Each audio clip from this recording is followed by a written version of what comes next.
Hi everyone, Anthony Fantano here, internet's busiest music nerd, and it's time for an EP review, Foxygen, Take the Kids Off Broadway. These guys are a singer-songwriter duo made of Sam France and Jonathan Rado, but definitely not a typical singer-songwriter duo. And this year is the first time a lot of people are hearing them thanks to kind of a leg up they've gotten recently, signing with the label JAGJAGUWAR. This is not their first official release though. There have been a few EPs and even a 7-inch that they've put out that have kind of built up to this point. I know the material on this EP has been kicking around at least since last year. Now there are 7 songs on this EP, extremely fun collection of tracks. I talked about a lot of the influences and just the overall style that these guys kind of present on a track review I did for the song off of this EP, Make It Known. There's definitely a rich,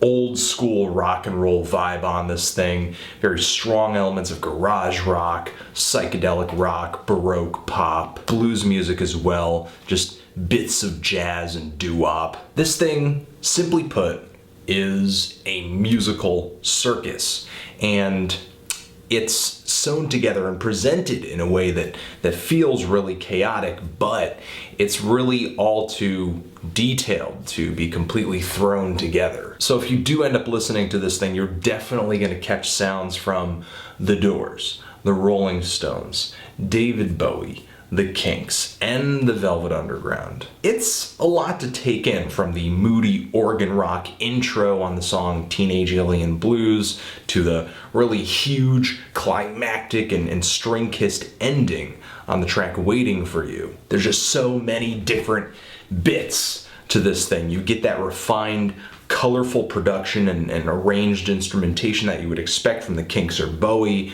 the vocal delivery that takes over on a majority of these tracks is distinctly Mick Jagger. These guys definitely kind of play things druggy and loose like the Velvet Underground, and I would even go as far as to say there is like some Zappa-esque satire. One moment that strikes me like that specifically is the track Teenage Alien Blues, where you hear the lyric come out, I've got a head full of acid.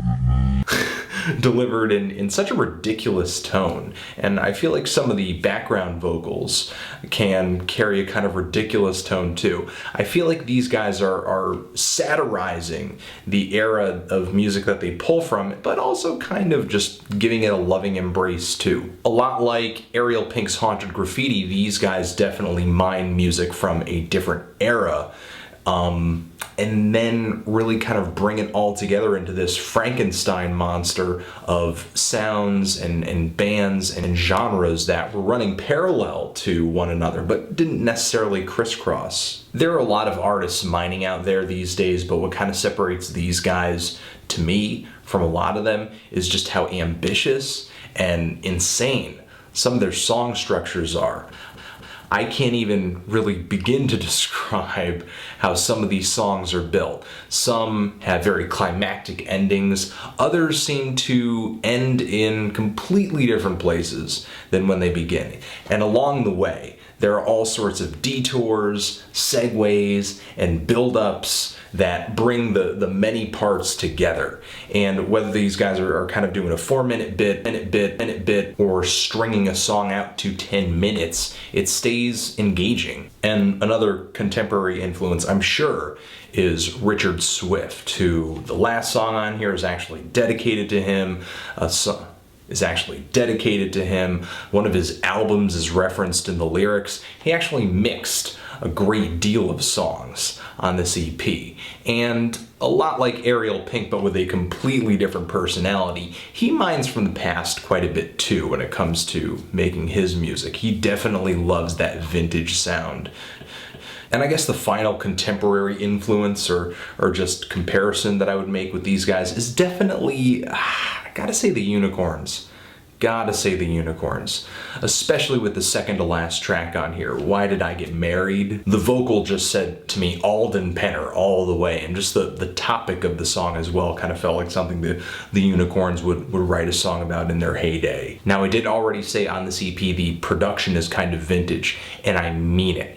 It is just distinctly old. It sounds like it's from another era at some points, but these guys load their songs with a lot of anachronisms, sounds and effects that you wouldn't normally hear in the era of music that they're trying to recapture to an extent. Throw a drum machine in there for a split second, scream until your brain is fried, just freak out. Plus you've got all these sounds bleeding into each other, all these noisy instrumental shifts on the album. It is just hell on wheels. The golden age of rock and roll is just crumbling on this EP. However, the songs still kind of shine through for the most part.